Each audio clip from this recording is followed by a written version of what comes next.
화면을 먼저 한번 보실까요? 사진이 나올 텐데 무슨 사진 같으세요? 길게 선 거 보니까 뭐 코로나 검사를 하나 보다 하시겠지만 이 사진의 제목은 오픈런이랍니다. 오픈런. 오픈런의 의미가 뭐냐면요, 명품이 나오거나 신상품이 나왔을 때 사람들이 그 매장 문이 열기도 전에 새벽부터 그 매장 앞에 길게 줄을 서고 기다리고 있는 장면이죠. 여러분들은 명품을 전혀 안 좋아하시니까 왜 저럴까라는, 이해가 안 된다라는 표정들이신데, 저 사진을 보면서 사람들의 마음이 얼마나 간절하면, 그것을 구입하고 싶어하는 사람들의 마음이 얼마나 간절하면 저럴까라는 생각도 들기도 합니다. 이 사진을 보면서 이런 생각을 해봤어요. 세상 사람들이 은혜 받기 위해서, 구원받기 위해서 교회 앞으로 구름대같이 몰려와서 길게 줄을 서고 있다면 얼마나 좋을까? 할렐루야. 그럼 우리가 따로 전도 안 해도 되잖아요. 그런데 가만히 보면 사람들은 교회에 대해서 별 관심이 없는 것 같아요. 구원받는 것에 대해서 별 관심이 없는 것 같습니다. 2023년도 한국교회 사회적 신뢰도가 조사가 되었습니다. 불교는요, 친근, 가톨릭은 호감, 개신교는 거리감으로 발표가 되었어요. 역시나 사람들이 교회에 대해서는 거리를 두고 있는 거예요. 구원받는 거에 대해서는 관심이 없어 보입니다. 막 달려가서 그 사람들에게 물어보고 싶어요. 왜 그러세요? 무엇 때문에 그러는 거예요? 물어보고 싶습니다.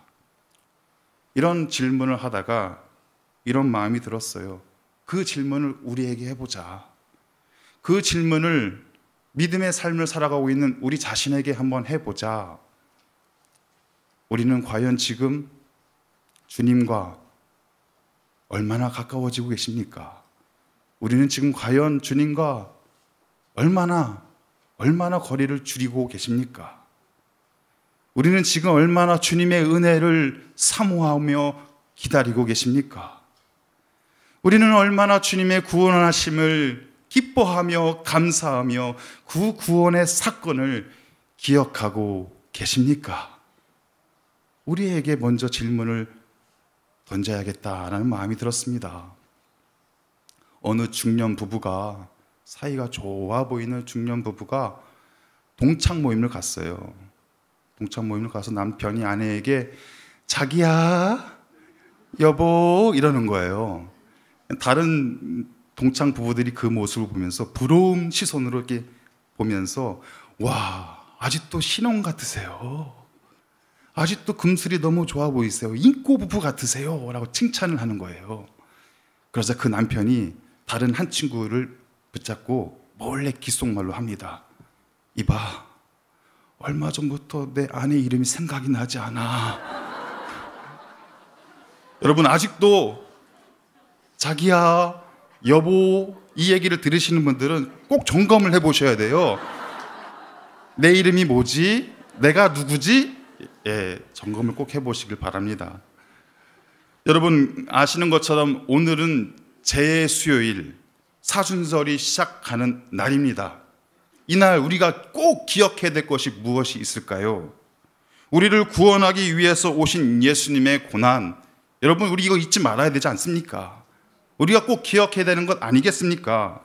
사순절 절기 기간 동안에 그리스도의 고난에 참여하며 절제와 금식을 통해 주님이 베풀어 주신 한없는 은혜, 주님이 베풀어 주신 다함없는 그 구원의 역사를 우리는 반드시 기억하며 이 절기를 보내야 될 것입니다. 이 시간에는 보라 은혜의 때 구원의 날, 보라 은혜의 때 구원의 날이라는 제목으로 말씀의 은혜를 함께 나누겠습니다. 우리 신앙생활 가운데 가장 기본적이고 가장 근간이 되는 단어가 있다면 은혜이고 구원입니다. 이 은혜와 구원의 두 기둥이 흔들리게 되면 우리의 전체 믿음 생활, 신앙 생활이 넘어질 수밖에 없는 것이죠. 우리 성도에게 있어서 가장 중요한 고백이 무엇일까요? 은혜에 대한 감사, 구원에 대한 감격, 이 고백만큼 너무너무 중요한 고백이 없을 것입니다. 바울에 의해서 세워진 고린도 교회는 자타가 인정하는 복음의 기초로가 든든히 세워진 교회였습니다. 그런데 세월이 흘러가면서 고린도 교회가 이 복음의 기초가 흔들거리는 거예요. 이 은혜와 이 구원의 고백의 소리들이 점차 줄어들고 있는 것입니다. 은혜에 대한 감사, 구원에 대한 감격의 소리가 들리지 않는 거예요. 그래서 바울은 고린도 후서 13장 5절에서 이렇게 지적을 하고 있습니다. 너희는 믿음 안에 있는가? 너희 자신을 시험하고 너희 자신을 확증하라. 예수 그리스도께서 너희 안에 계신 줄을 너희가 스스로 알지 못하느냐? 그렇지 않으면 너희는 버림받은 자니라. 너희 안에 복음이 있는가 늘 깨어 점검하라. 너희 안에 은혜에 대한 감사, 구원에 대한 감격이 잊혀지지 않고 늘 기억되고 있는지를 확증하고 또 확증하라 라고 말씀하고 있는 것이죠.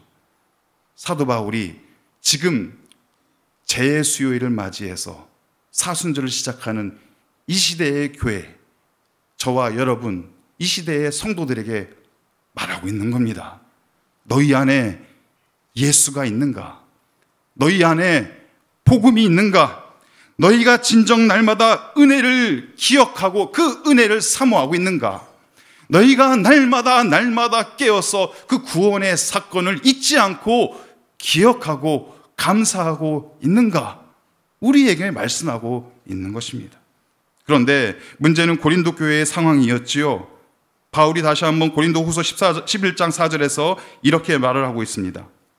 만일 누가 가서 우리가 전파하지 아니한 다른 예수를 전파하거나 혹은 너희가 받지 아니한 다른 영을 받게 하거나 혹은 너희가 받지 아니한 다른 복음을 받게 할 때에는 너희가 잘 용납하는구나. 무슨 말입니까? 고린도 교회와 성도들에게 다른 예수, 다른 영, 다른 복음을 전하는 자들이 있다는 거예요. 더 큰 문제는 고린도 교회와 성도들이 그것을 너무 쉽게 용납하고 받아들이고 있다라는 것입니다. 그 결과 어떻게 되었을까요? 구원의 기둥, 은혜의 기둥이 흔들리기 시작하는 것입니다. 은혜에 대한 감사, 구원에 대한 감격의 소리가 줄어들고 있는 거예요. 여러분, 우리는 누가 뭐래도 예수의 복음으로 세워진 교회입니다. 우리는 누가 뭐래도 예수의 복음으로 살아가고 있는 믿음의 사람들입니다. 그런데 우리의 환경이 완전하지가 않아요. 사단 마귀가 우리에게 와서 속삭입니다. 다른 예수가 있어. 다른 영이 있어. 다른 복음이 있어. 우리에게 강요를 하고 있는 거예요. 제가 예전에 수없이 들었던 말들입니다.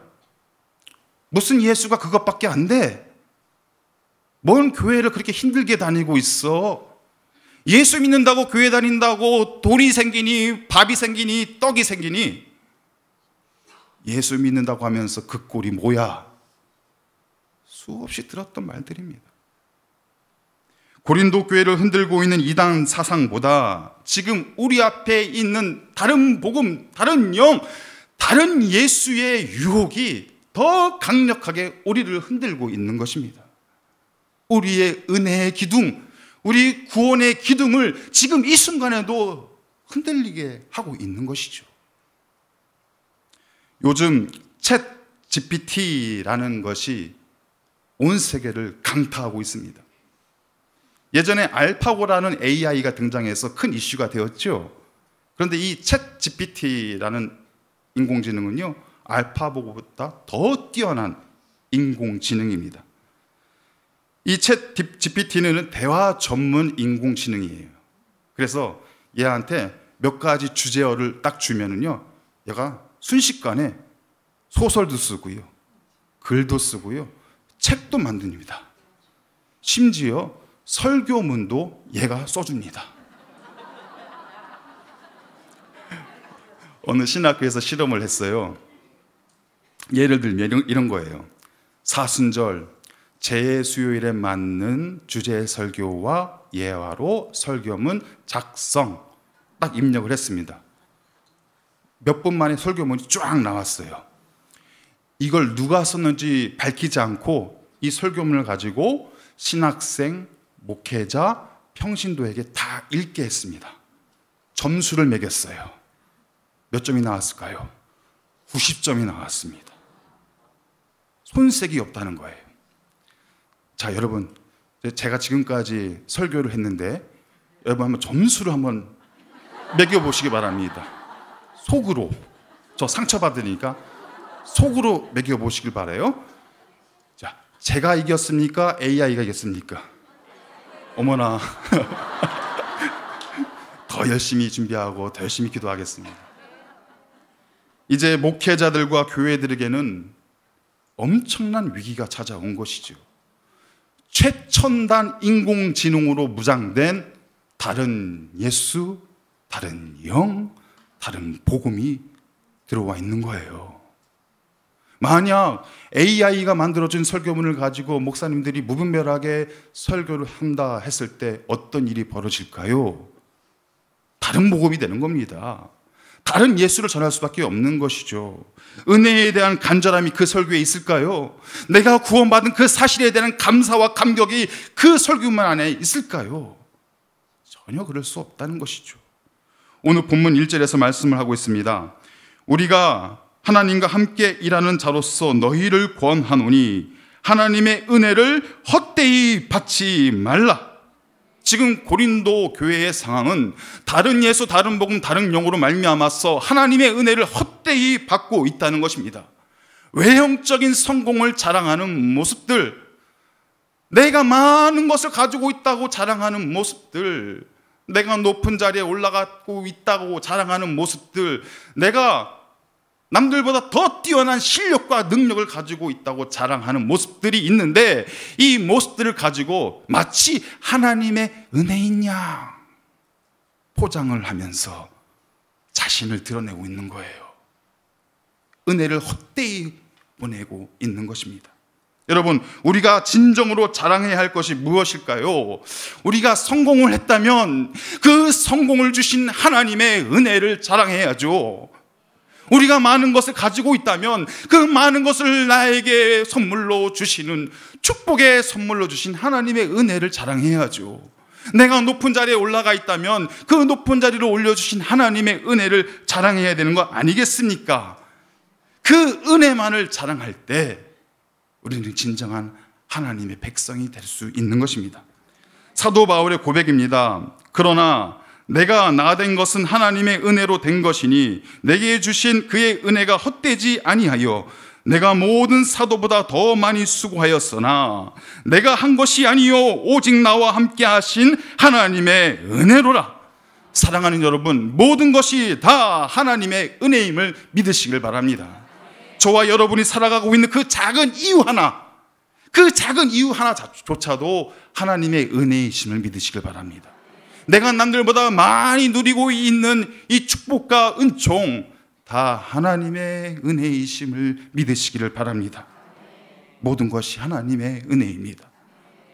하나님의 은혜를 헛되이 누리지 마시고 내게 있는 것 다 하나님께서 주신 은혜입니다 고백하며 나아갈 수 있는 하나님의 백성들 다 되시기를 바랍니다. 그렇다면 주님께서 우리에게 주신 은혜 중에 은혜는 과연 무엇일까요? 바로 나 같은 죄인을 부르시고 나 같은 죄인을 사랑하시고 나 같은 죄인을 용서하신 은혜이지요. 오늘 본문 2절에서 말씀합니다. 이르시되 내가 은혜 베풀 때에 너에게 듣고 구원의 날에 너를 도왔다 하셨으니 보라 지금은 은혜 받을 만한 때요 보라 지금은 구원의 날이로다. 너에게 은혜를 베풀어 줄 것이요 너를 구원함으로 도와주겠다 말씀하고 있습니다. 여기서 말하는 너가 누구예요? 너. 은혜가 필요한 자들입니다. 구원이 필요한 자들이지요. 저와 여러분, 우리 모두는 이런 하나님의 은혜와 구원이 필요한 백성들인 것입니다. 그 사람들이 어떤 사람들일까요? 죄인들인 거예요. 죄인들입니다. 우리는 태어날 때부터 이미 죄인의 신분으로 태어났어요. 살아가면서도 죄를 지을 수밖에 없는 연약한 존재들입니다. 죄의 유혹을 절대로 스스로 이겨낼 수 없는 그러한 사람들이에요. 죄의 몽해를 스스로 버릴 수 없는 연약한 하나님의 백성들입니다. 톨스토이의 돌과 두 여인이란 책에서 두 여인이 스승을 만나러 왔습니다. 얼굴에 근심이 가득한 한 여인은 자기가 젊었을 때 남편을 버린 일이 있는데 이거에 대한 죄책감이 너무너무 커서 하루하루를 근심 속에 살고 있다라고 이야기를 합니다. 그러자 근심이 전혀 보이지 않는 다른 여인은 자신은 지금까지 단 한 번도 잘못을 한 일이 없기 때문에 아무 걱정이 없다라고 말을 합니다. 이때 스승이 근심에 찬 여인에게 말을 하죠. 밖에 나가서 네가 들 수 있는 힘을 다해서 들 수 있는 큰 돌 하나를 가지고 오너라. 그리고 이번에는 아무 걱정 없는 여인에게 말합니다. 너는 밖에 나가서 쉽게 힘 안 들이고 쉽게 들 수 있는 돌멩이들을 여러 개 가지고 오너라. 두 여인이 스승의 말대로 큰 돌을 가지고 작은 돌을 가지고 왔습니다. 그러자 스승이 말합니다. 자, 됐다. 이제는 그 돌들을 다 제자리로 갖다 놓아라. 큰 돌을 가지고 온 여인은 그 돌의 위치를 정확하게 알고 있었어요. 그래서 그 돌을 원래 있던 자리에 갖다 놓을 수 있었습니다. 그런데 작은 돌들을 가지고 온 여인은 그 돌들의 위치를 정확히 기억할 수가 없었습니다. 머뭇머뭇거리고 있는 거예요. 그 모습을 보고 있는 스승이 말을 하는 것이죠. 죄라는 것이 바로 그런 것이다. 큰 죄는 언제나 기억할 수 있기 때문에 자신이 죄인임을 깨닫고 겸손하게 살 수 있는 것이고, 작은 죄들은 기억할 수 없어서 마치 자신이 죄인이 아닌 척 교만하고 자랑하며 살아가는 것이다. 여러분, 우리 중에 누가 죄로부터 자유로울 수 있을까요? 죄를 기억하고 있는 죄인이든 죄를 기억하지 못하고 있는 죄인이든 우리 모두는 죄인임에 분명합니다. 그래서 오늘 죄의 수요일은 우리의 머리에 죄를 쓰고, 하나님, 제가 죄인입니다. 제가 죄인이에요. 이런 고백으로 나아가는 시간입니다. 나는 아무것도 아닌 그 죄와 같은 존재임을 고백하며 나아가는 시간인 것이죠. 제 수요일마다 선포되는 말씀이 있습니다. 창세기 3장 19절에 있는 말씀입니다. 너는 흙이니 흙으로 돌아갈 것이니라. 여러분, 우리는 아무것도 아니라는 고백입니다. 우리는 죄에 쌓여있는 먼지, 그 흙, 한 줌의 죄에 불과한 존재라는 것이죠. 우리 이런 존재가 하나님 앞에서 나와서 해야 될 모습이 무엇이 있을까요? 회개하는 것입니다. 회개하는 거예요. 주님, 제가 죄인인지도 모르고 잘난 척하면서 살았습니다. 제 잘난 척 때문에 주님과 멀어지면서, 주님과 떨어지면서 살아가는 것을 즐겨 했습니다. 주님, 이 모습을 회개합니다. 주님의 은혜와 구원에 감사하지 못하고 기억하지 못하고 늘 날마다 어리석은 모습으로 지내왔습니다. 주님, 회개합니다. 주님의 은혜를 자랑하지 못하고 세상적인 모습에 취해 그 모습을 자랑하며 교만하게 살아왔습니다. 주님, 회개합니다. 내 자신의 행복만을 생각하면서 남에게 상처를 주고 아픔을 주는 이기적인 모습으로 살아왔습니다. 주님, 이 모습을 주님, 회개합니다. 죄인이 하나님 앞에 나와서 할 수 있는 유일한 것은 회개입니다. 여러분, 주님 앞에 나와 눈을 들어 주님을 바라보면서 자신의 죄를 고백하며 하나님의 용서하심을 구했던 의로운 사람 욥의 고백을 기억하시길 바랍니다. 내가 주께 대하여 귀로 듣기만 하였사오니 이제는 눈으로 주를 배옵나이다. 그러므로 내가 스스로 거두어 드리고 티끌과 제 가운데에서 회개하나이다. 여러분, 죄를 머리에 뿌리고 회개하는 우리 가운데 주님께서 찾아오십니다. 그리고 말씀하시는 거예요. 내가 의인을 부르러 온 것이 아니오 죄인을 불러 회개시키러 왔노라. 내가 너희에게 이르노니 이와 같이 죄인 한 사람이 회개하면 하나님의 사자들 앞에 기쁨이 되느니라. 예수님께서 이 땅에 오신 이유, 예수님께서 교회에 오신 이유, 예수님께서 이 시간 이 자리 가운데 오신 이유는 죄인을 회개시키려 하기 위함입니다. 그리고 그 죄인의 회개를 통하여서 사죄의 기쁨과 구원의 기쁨을 주시기 원함입니다. 오늘 제 수요일은 회개의 날, 참회의 날이기도 하면서 은혜의 날, 구원의 때임을 꼭 기억하시길 바랍니다. 사랑하는 한수막 믿음의 권속들이여, 보라, 지금은 은혜 받을 만한 때요, 지금은 구원의 날이로다. 이 날을 기뻐하며 이사야 선지자도 우리에게 아름다운 구원의 소식을 말씀해 줬습니다. 여호와의 은혜의 해와 우리 하나님의 보복의 날을 선포하여 모든 슬픈 자를 위로하되 무릇 시온에서 슬퍼하는 자에게 화관을 주어 그 죄를 대신하며 기쁨의 기름으로 그 슬픔을 대신하며 찬송의 옷으로 그 근심을 대신하시고 그들이 의의 나무 곧 여호와께서 심으신 그 영광을 나타낼지라 일컬음을 받게 하려 하심이라. 사랑하는 성도 여러분, 제 수요일은 은혜의 날, 구원의 때가 분명합니다. 주님께서 아파하고 슬퍼하는 우리를 위로해 주신다 말씀하고 있습니다. 죄를 뒤집어 쓴 우리의 머리 가운데 화관을 씌워 주시겠다 약속하고 있는 것이지요. 세상 근심, 염려, 걱정 가운데 살아가는 우리에게 찬송의 옷을 입혀주시겠다 약속하고 계시지 않습니까? 우리 안에 여전히 남아있는 죄악의 씨뿌리들을 다 뽑아내시고 영광스러운 의의 나무를 심어주시겠다 우리에게 분명하게 약속하고 계시지 않습니까? 무디 목사님이 스코틀랜드에서 집회를 하고 있을 때였습니다. 한 소녀가 심각한 표정으로 앉아 있는 거예요. 이 소녀에게는 큰 고민이 있었습니다.